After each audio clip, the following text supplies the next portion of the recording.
ఏం చేస్తే పిల్లలు ఫస్ట్ ఈటర్స్ అవ్వకుండా ఉంటారో చెప్తాను. First thing, don't force feed.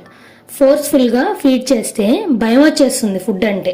ఇక ఫుడ్ పేరు చెప్తేనే మనం ఆ ఫోర్స్గా తినిపించింది, లేదా వాళ్ళు ఫోర్స్గా తినిపించినప్పుడు వామిట్ చేయడము అట్లాంటివి చేస్తూ ఉంటారు కదా, వాళ్ళకి అవే గుర్తొస్తాయి. సో ఫుడ్తో ఇన్వాల్వ్మెంట్ చాలా తగ్గిపోతుంది, ఫస్ట్ ఈటర్స్ అవ్వచ్చు. Second thing, screen time. Screens చూపిస్తూ తినిపిస్తే వాళ్ళకు ఏం తింటున్నారో తెలియదు, టేస్ట్ తెలియదు, స్టమక్ ఫుల్ అయిందా లేదా తెలియదు.